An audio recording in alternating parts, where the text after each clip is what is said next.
धूम्रपान एक बहुत बड़ा कारण है इरेक्टाइल डायफंक्शन का। जी हाँ, स्मोकिंग की हैबिट ही आपके लिंग में तनाव न आने का या कम आने का एक सबसे बड़ा कारण है। अब आपके मन में क्वेश्चन आ रहा होगा, ऐसे कैसे कह रहे हो जी, ऐसे कैसे ये कारण है? मैं आपको समझाता हूँ, थोड़ा सा समझने की कोशिश कीजिएगा। जब कोई भी व्यक्ति स्मोक करता है, मान लीजिए आप अगर सिगरेट पीते हैं, बीड़ी पीते हैं, हुक्का पीते हैं, तो असल में आप करते क्या है कि आप जैसे ही एक पफ लेते हैं तो धुआं अंदर जाता है, आपके फेफड़ों में जाता है। और जब भी हम या कोई भी व्यक्ति ऑक्सीजन मतलब सांस लेता है तो होता क्या है, ऑक्सीजन अंदर जाती है, फेफड़े फूलते हैं और वो ऑक्सीजन हमारे ब्लड में मिक्स होती है, राइट। और यही सेम काम हो रहा होता है जब आप स्मोक कर रहे होते हैं। तो आप धुआं अंदर लेके जाते हैं ऑक्सीजन के साथ, तो ऑक्सीजन तो गई लेकिन साथ में क्या क्या, धुआं गया। और उस धुएं में क्या होते हैं, टॉक्सिन्स मतलब विषैले पदार्थ। जब आपकी ये स्मोकिंग की हैबिट लगातार काफी समय तक चलती रहती है तो इसके परिणाम आपको इरेक्टाइल डायफंक्शन के रूप में देखने को मिलते हैं। शुरुआती दौर में कोई फर्क पता नहीं चलता, हो सकता है 3 महीने 6 महीने तक पता ना चले, कई बार तो साल तक ना पता चले, लेकिन उसके बाद जब ये प्रॉब्लम आनी शुरू होती है तब एक्चुअल सिचुएशन का पता चलता है।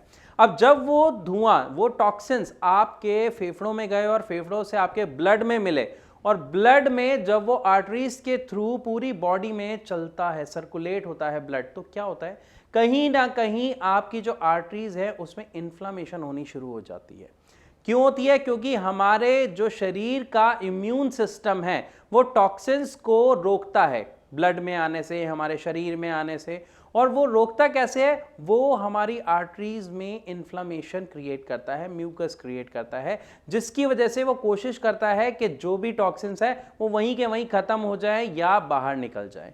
लेकिन जब वो बाहर नहीं निकल पाते हैं या इस प्रोसेस के दौरान जब आपकी आर्टरीज का साइज छोटा होता जाता है तो उसकी वजह से क्या होता है, जो आपका ब्लड फ्लो है वो कुछ जगह पर ठीक नहीं रह पाता। और खासकर अगर हम बात करें कि किसी भी व्यक्ति के जो लिंग की जगह है या जो टेस्टिस की जगह है, अगर वहां पर आर्टरीज के थ्रू ब्लड का फ्लो ठीक नहीं है, अगर वहां पर इन्फ्लामेशन हो रही है, तो आप एक बात समझने की कोशिश कीजिए कि जब वहां पे ब्लड फ्लो नहीं जा रहा तो इसका मतलब है वहां पे ऑक्सीजन भी ठीक तरीके से नहीं जा रही, बाकी न्यूट्रिएंट्स भी ठीक तरीके से नहीं जा रहे। और जब न्यूट्रिएंट्स ही नहीं मिल रहे, उसे ऑक्सीजन ही नहीं मिल रहा, तो क्या टेस्टीज अपना काम ठीक से कर पाएंगे?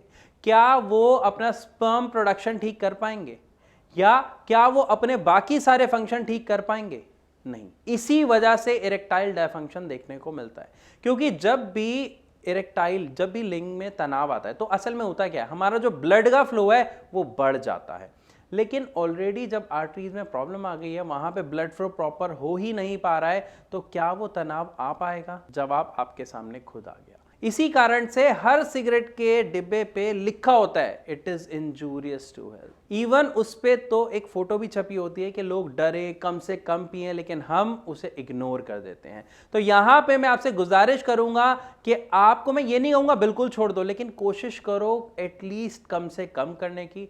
और अगर कम करते करते आप इसको छोड़ पाओ तो ये बहुत ही अच्छा है आपके लिए, साथ ही आपके आस पड़ोस में जो व्यक्ति रहते हैं उनके लिए, क्योंकि आप सिगरेट तो पीते हैं लेकिन साथ साथ धुआं वो भी इनहेल करते हैं। और अगर आप या आपका कोई दोस्त इस समस्या से पीड़ित है जो फेस कर रहा है इरेक्टाइल डायफंक्शन का, तो उसके लिए मैं आपको एक सिंपल सी चीज बताता हूं। आप एक छोटा सा काम करें, नीचे दिए गए इस नंबर पर कॉल करें। भारत होम्योपैथी के डॉक्टर्स की पूरी टीम है आपकी मदद करने के लिए।